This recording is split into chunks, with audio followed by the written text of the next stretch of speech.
Welcome back to Brands and Banter, where we sit down with cool people and we talk about cool brands. And we're going to be talking about one of my favorite topics in this retail world from an experience standpoint, and that is sensory retail, specifically fragrance and how that kind of translates to the retail experience and also the personal side of things with the guest. Now, I'm sitting down today with my colleague, Joanna. So, Joanna, go ahead and introduce yourself. My name's Joanna. I do content and social media marketing here at ASG and Chute Gerdeman. And of course, I am your host, Max Miller, marketing, brand strategy, all of that jazz. So why don't we go ahead and jump into this topic today and start discussing all things fragrance? Yeah, let's dive in a little bit and talk about consumer attitudes around scent and fragrance in like the retail space.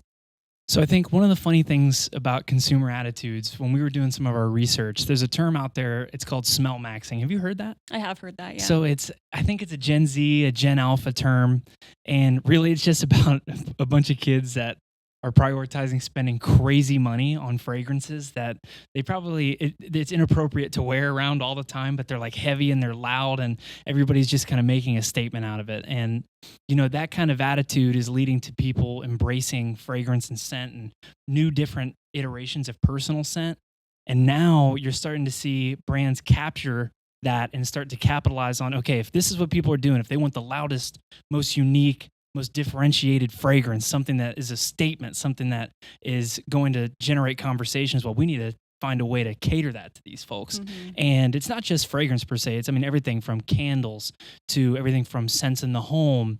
And it's just been funny to watch it, especially as a little bit of a hobbyist myself. You know, I'm a fan of these kinds of things. And I can definitely say that I'm not surprised by this happening. Yeah, I think that scent plays an interesting role for a lot of different reasons, but I think my reason that I've always thought that has been such like a key part in retail, even for these retailers that maybe aren't, you know, a candle company or a fragrance company, is because it's so personal and it can be such a brand identifier. So kind of curious to explore that a little bit more, chat with you, break down what maybe that looks like for different retailers. That's so great. So the personal thing is a really good point because fragrance is a little bit of the expression of who you are, right? Mm-hmm. If you think about yourself as like, this is my brand and your brand is, you know, a certain scent, you know, that's how people kind of experience you. Oh, yeah. So for good and for bad, right? Like you can have too much of something or you can have, you know, just the right amount, whatever. But again, fragrance is very personal. It's intimate and it's a part of the experience of who we are as people. And that's why when you choose something like that, you kind of choose it with intent. You choose it with excitement. It feels like who you are. And I want to talk a little bit about one of the things that we're seeing, which is DIY fragrance. Yeah. So specifically, I'm sure you know this here in Columbus, how many candle labs are there? Listen, I love the candle lab though. Isn't it's that so fun? I still haven't done one. I don't know why I haven't done one yet. You have to go. I have to go. But I have seen so many different brands implement their own, like build your own candle. Mm-hmm. You can pick the notes out yourself. You can make it with a friend, you know, and you can make it a little date night. You can make it all sorts of different things. And it's personal because you can gift it to somebody and you say, this scent reminded me of you. Yeah. Or you can keep it for your house and you can say, listen, when I'm in a good mood, this is what I want to have. Or, you know, if you're trying to wine and dine somebody, you have it at the house and it's setting the mood for you. Like there's so many different reasons why fragrance and scent is personal. And it drives people to those experiences because they have to try it themselves. Yeah. You know, they're not necessarily going to just buy it blind unless you're a risk taker, which if you are, like totally cool. I respect it. Sometimes I've done it. I'm guilty of it. But you know, with the DIY fragrance thing, it's just a little bit more ownership. Yeah. It feels like, hey, I did this. Well, and it's interesting too, because I think a lot of times we see the same 5 fragrance combinations in candles, right? It's like you always have like a coconut and vanilla or whatever it might be. And it's like, okay, I'm sick of that. What can I do that's a little bit different? And I like the whole idea of building these DIY candles because you can try something a little bit more off the wall that maybe you're not going to find at like a typical retailer. And I also have seen, I've been to a couple of those like candle labs or other local places where then they'll sell different combinations that people have made that they've really liked. And so it's like, okay, now you also just put this product on a shelf because people liked it. They liked how it smelled. So I think that's funny. And it's just unique. I think a lot of people aren't risk takers. So they're fine with their coconut and vanilla candle, which there's nothing wrong with. I have plenty at my house, I'm sure. but it's nice to have an opportunity to mix it up and do something a little bit different. And again, to the point, just make it personal, add your own touch. You make a great point, though. This is something that wasn't even really on my radar when we were first initially exploring this, is the fact that if you go and you make, let's say I go and I love lavender stuff, right? So I make the best lavender candle ever. And then all of a sudden, the place that I made it, they start monetizing it and figuring out ways to sell. That's genius. I'm not going to lie. That's something I wasn't even considering. But you got to give credit to the brands that take advantage of that. Yeah. I mean, and it's interesting too. Like I've been to a few of them. There's a local place actually not far from here that they do a really good job walking you through the process and being like, this would go well together. This isn't going to go well together. Smell this and this together. And they kind of give you like guidance, because I'm definitely no expert. I've just done it a few times, and sometimes they turn out amazing. And sometimes I'm like, okay, I can wait for that candle to be done. Like it's not that great, but it's just an experience. It's fun to do. And again, to your point, it's like, you can either gift it or go and be like, every time you're lighting that candle, you're now remembering something that you did or like an experience you had, which is fun. I think, another brand that I kind of want to shout out is, have you heard of the brand Lilabo? Mm-hmm. Or maybe I'm saying it wrong. Lilabo. I don't know how to pronounce it. Yeah, me either. But I love the stuff that they're doing. Yeah. So I have a couple of their fragrances, and they do fragrances across the board. They do candles. They do, body care, shampoo, conditioner, whatever it might be, they've got it. But their fragrances are my favorite. And what's really cool about them is when you go to their store, they'll make it right there in the lab in front of you.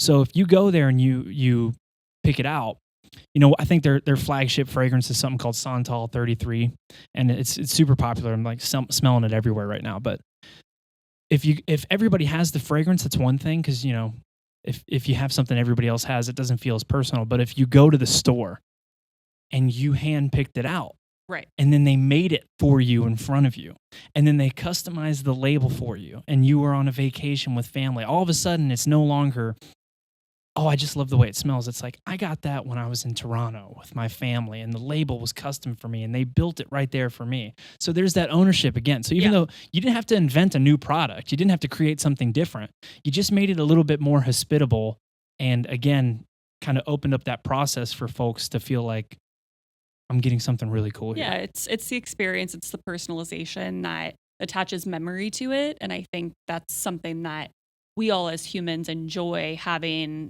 whether it's nostalgia or whatever it might be, to have, an item that maybe is tied back to that memory or experience. But I also think with fragrance, and something that's interesting, I worked at Macy's at the cosmetic counters for like 3 years. I worked in fragrance for a good portion of that, especially around holiday time when they needed extra hands over there. And it's so fascinating to me how like the top selling fragrance that everybody is loving and everybody's getting right now smells different on every single person that wears it, because your body chemistry is really altering that fragrance. And so a fragrance that you like on somebody else could smell completely different on you. And that's something I never knew until I worked in fragrance. Because why would you think that, right? It's like, it's the same stuff in there. Why would it smell different on people? That's such a good insight. And, it's crazy how your skin chemistry can like totally change something. So I am a collector. I've got a million of these things, and it's not a hobby I've wanted to get into myself. My dad is the one who got me into it. And I grew up like talking about memories. And I think I'm going to touch on that actually in a little bit, but talking about memories, I remember my dad growing up. The dude always looked so sharp going to work, and he would smell good. And I was just thinking to myself, like, okay, like when I get older, that's what I'm doing. It's the blueprint. That's the blueprint. Like looking sharp, smelling good.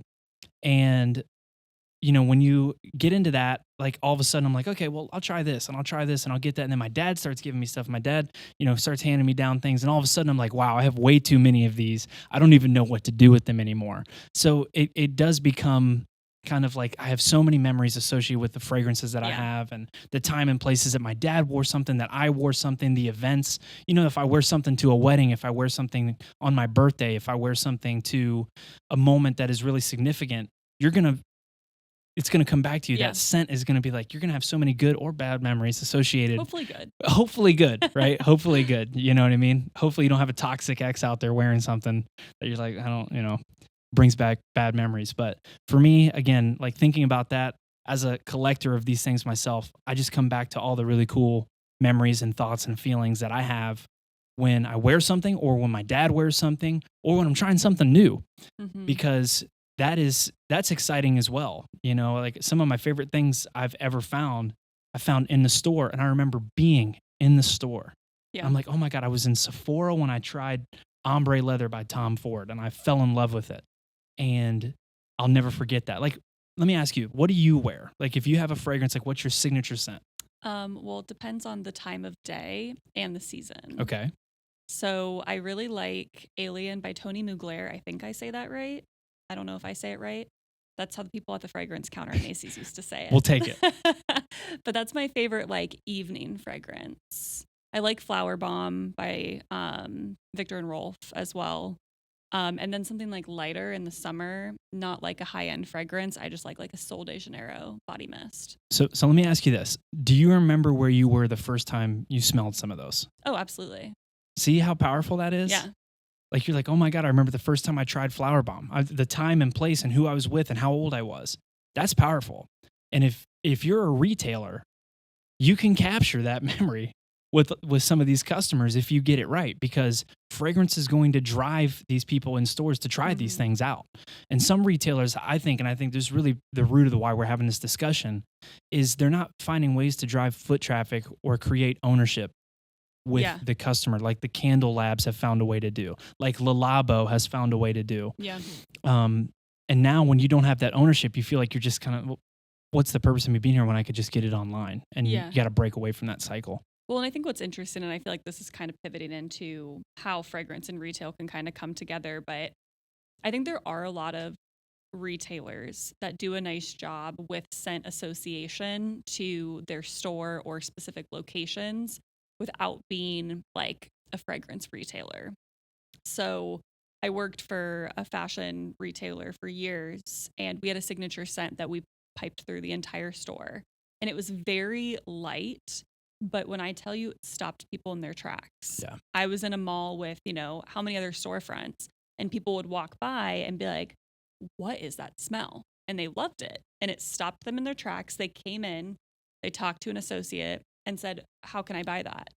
And we had candles and we had like wall plugins and, all of the different things to bring that scent home, so that then they're like, oh, well, I'm remembering this retailer because now I have that scent in my home and it's something I'm going to continue to go back for. So I think there are retailers that do it, but I don't think enough of them leverage it. And I think it's so fascinating because I do think it's a tactic that works, right? It's like to provide that experience and that memory for people. So, and then have them take something home that they can have tangible to remind themselves of the store too.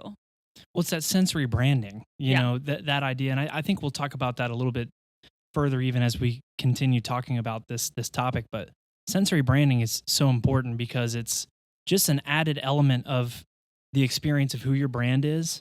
And people may not even really realize it in the moment. And this can work against you too. Like we saw it with Abercrombie and Fitch when I was growing up, and I was a teenager, we would go in there and Yeah.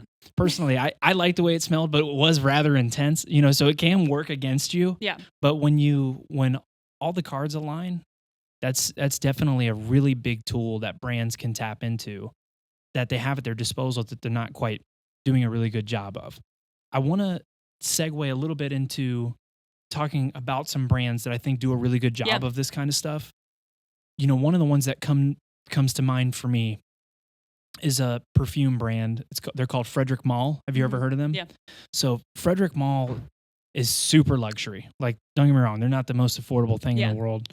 So it's going to be hard for me to get one of those. But I will say they have these stores and they do such a really cool job getting to know the personality of their shopper before it's almost like they're providing a solution to who they are. They've got all these fragrances, but instead of just taking you through and just saying, hey, blind smell everything, they're going to be like, listen, who are you? Decode to us who you are. Let's talk about it. What do you do for work? What do you do for your hobbies? Tell me about your family. They get really inquisitive. And then they start to build a signature scent around your archetype of your personality. Right. So then again, thinking about that ownership, you go to a Frederick Malle store, they're going to get you something to drink. They're going to get to know you a little bit. The hospitality's there. And before you know it, when they say, hey, listen, the fragrance for you is French Lover, right? You're going to feel like, wow, this must be me. That's my brand. That's French Lover is my brand, or another one of their popular ones is called Musk Ravager. And you'd be like, after spending 30 minutes with this, this expert, I feel like I have buy-in, I have ownership now in this fragrance that feels like me. Right. And if you can kind of pull on those heartstrings of getting a little bit intimate, personal, and kind of consultative, then you're going to have a much more engaged response from the folks that go to your stores. And I think fragrance, whether it's candle, whether it's home scent, whether it's, personal fragrance, like they do an amazing job with that because the product calls for it. I think another one that you may be pretty familiar with, I think everybody's pretty familiar with, is Saks Fifth Avenue. Yep. Saks Fifth Avenue, I've been to a slew of different ones. We have one here in Columbus, but there's an awesome one right there on Fifth Avenue in New York too. If you've been to that, it's crazy. Experience is crazy, but their experience is totally different because they have all the brands laid out in front of you. So you're kind of like, where do I start? And I've been there as a secret shopper. Working in design, we audit stores all the time, so we want to see who's doing it well, who's doing it not so well. And Saks is fun because they have different representatives from each brand. So that person will take you through what are the things that make said fragrance different? What are the things that tie back to the kind of story? And again, it's not necessarily just the product that they're giving you the opportunity to have, and wear every day and use, but it's more so they're selling you something bigger that ideologically you're connecting to. Yeah. And you feel like this is so much bigger than me. It's a part of me, but this is a part of how people will experience me. And, Saks does a really good job taking you through all the brands, all the things that are available to you, having multiple experts on staff. And again, it's that hospitality thing. Mm-hmm. Because if you can bring a little bit of hospitality to your retail store, a little bit of education, a little bit of, less ego too, because sometimes you go to some of these stores, right, and they look at you, funny because you don't know everything. But if you can be a little bit less ego, more open mind, helping this customer out, you'll do some cool stuff. Yeah, no, absolutely. I think that it is always interesting, different like stores experiences in finding a fragrance because, like I've said, I've worked the counters before, and it's fun when you have the time to spend with people because you get to learn really what they're looking for because they might like a lot of things, but what are they actually looking for? And that's what like sometimes is hard to uncode, I think, because they're like, oh, I like this really floral perfume, but I also like this darker, like muskier perfume. And so it's like, they like different things that are polar opposites from each other maybe, but what are they actually looking for? What is the purpose? What does their like everyday look like that, is going to find them that perfect scent? So a brand that I want to shout out just based on like scent and the experience. And I think it's so fascinating because they're obviously not just a retailer. It's Walt Disney World or Disneyland.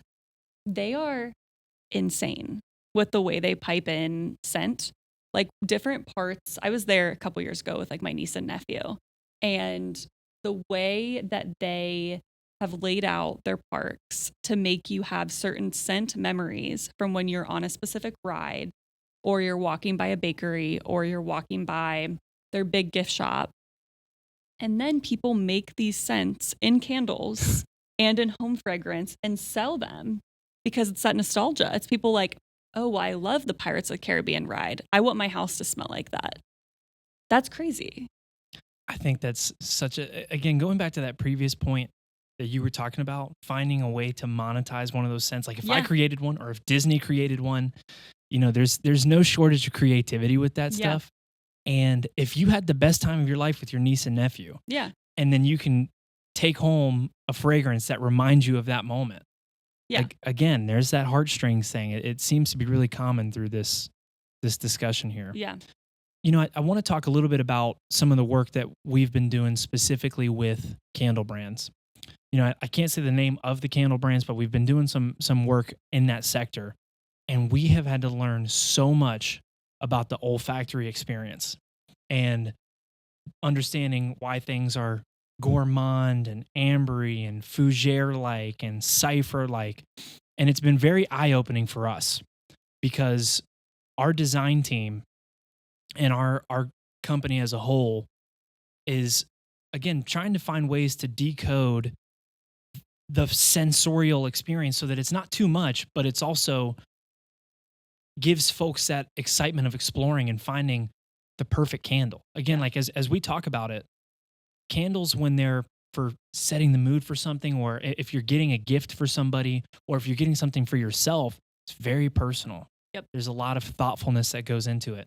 And for us, we've taken a lot of cues from what we're seeing out in the fragrance world that we think are really great examples of hospitality and consultation that could make sense for these candle brands. So, the consulting side of things and helping learn about, sure, we have some great candles, but how can we find the right one for you? That's Right. the critical piece.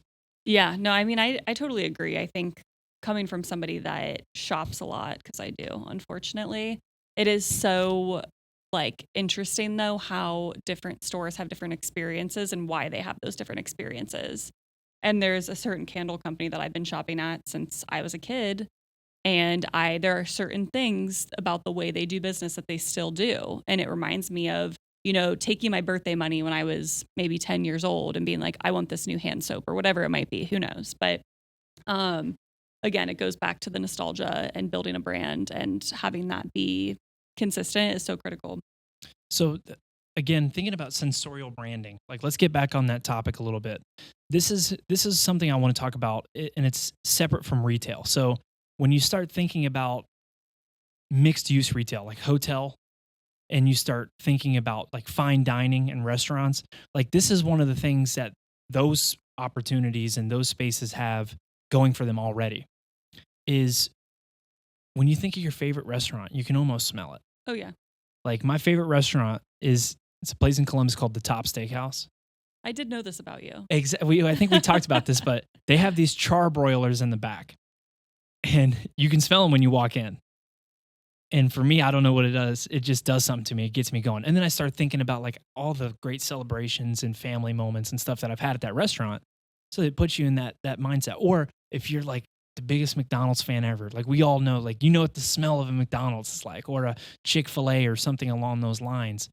And these restaurant brands have that opportunity already at their disposal going for them. So, when you start thinking about hotel, and you start thinking about like high-end bars and luxury bars and stuff of that nature, like my curiosity, and I don't have the answer on this, but I would challenge those folks in those spaces to find ways to capture some of that amazing stuff that's going on in those restaurants. Yeah. At every level. Like don't get discriminate. Don't just remove McDonald's from the equation because McDonald's is McDonald's or something along those lines. Think about how does scent work for these restaurants in a good way. Yeah. Tie that into non-traditional environments like hotel, non-traditional environments like a bar that may not have a restaurant attached to it, so that people can feel like, oh my gosh, I love going to the Four Seasons because every time I go to the Four Seasons, they have that signature scent. Like it just smells so good. I feel like I'm at home here. And that's one area or one avenue of the world that I think could really benefit from having some more sensorial branding outside of just retail. Like retailers got to do a better job of it too. They got to do a better job finding a way to have that scent branding come through. But I think hotel, I think bar, I think high-end hospitality has a chance to really capture some of that. And maybe that's a trend that we'll keep an eye on for y'all. See how it goes. I think there are some high-end hospitality chains that are doing that. Like the Gaylord, for instance. I feel like anytime I'm in a Gaylord hotel, it's like, I've always said it's the Disney World of like hotels, because everything they do is so curated, and they have, I feel like every single lobby smells the exact same. I could walk into a lobby of a Gaylord without knowing that that's the hotel I was at and know that it was because of the scent.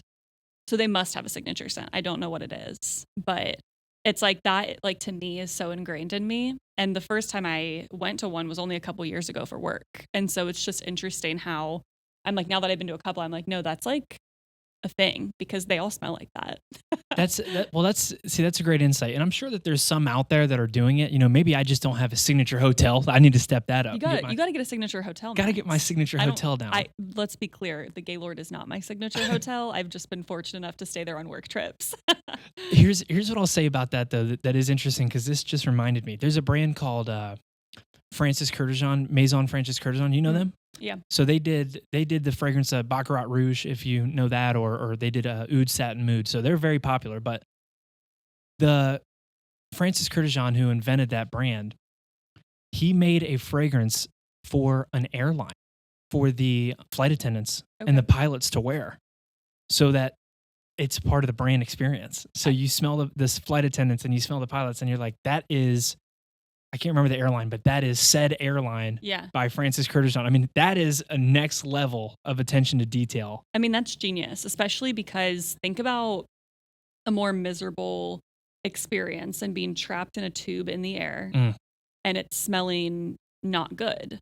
So to have like a good fragrance that is like piped in so that you're not.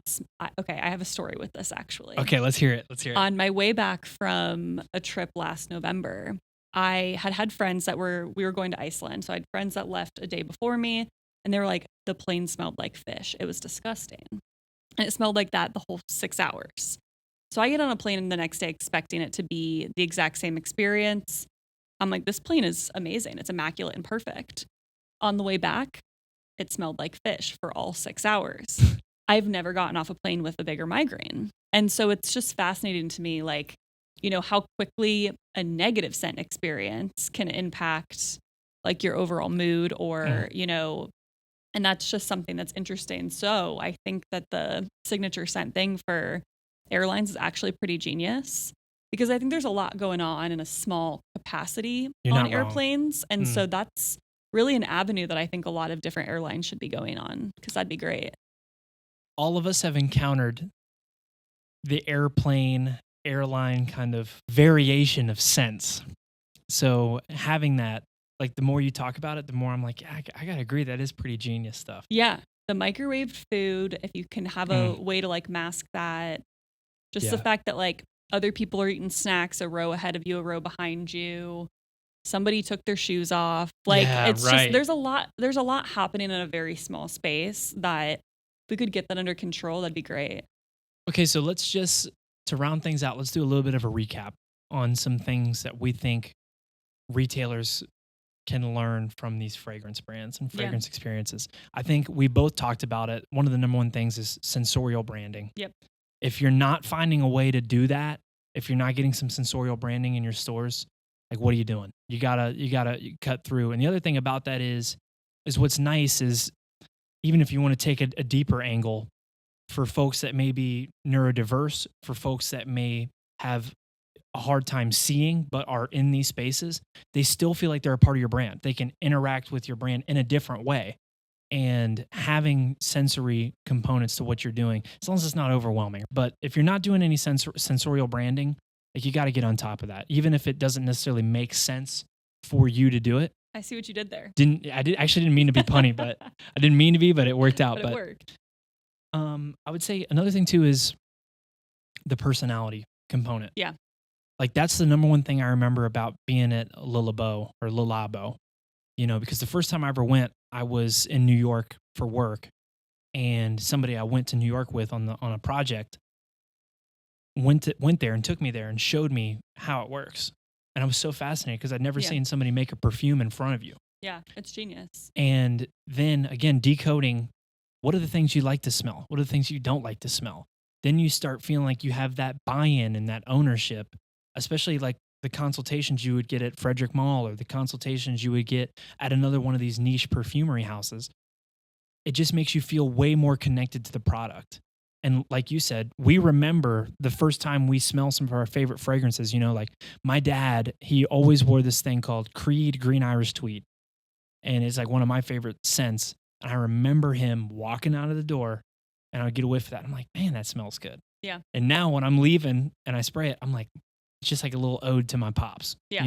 Or when you wear your favorite thing, it takes you back to that time and place. So that personality bit and bringing that into your space, even again, if it has nothing to do with scent, but if it's about apparel, you're seeing it with some brands in the denim realm. I've seen a lot with the denim realm where they're doing custom jeans, they're doing custom denim jackets, they're doing these patchwork projects where, again, you have ownership of the product, and now it's uniquely yours. Yeah, absolutely. I think the personalization will always win with people because people want to feel seen. They want to feel like the product was made for them and catered towards them. So if there's a way that they can go in and ensure that's the case, I feel like people are willing to spend. There's got to be some study on people be more willing to spend on a product like that versus just an off-the-shelf product. I think the last bit that other retailers can really learn from fragrance as well, and some fragrance brands maybe don't do a good job of this, but there's a relationship with how many products you offer, right?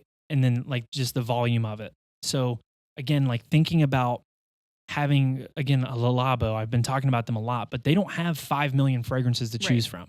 They've got like 17, right? And that's for everything, for your whole life. Like if you can pick 17, no matter the type of person, there's definitely more than 17 types of people out there. But they have 17 different fragrances for you to choose from. So you don't necessarily have option paralysis going into it.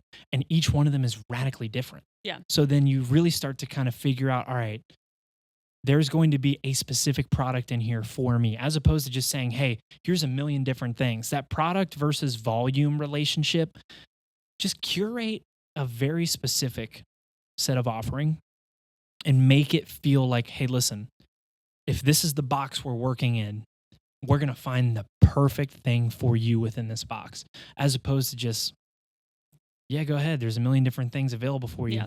It's kind of like the Marshalls or TJ Maxx approach of this kind of experience where it's like, I guess you'll just figure it out. You just go ahead and scavenge. You know what I mean? Not everybody wants that. And it doesn't feel to me personally, as we're seeing trends and what people are really resonating with, especially personalization.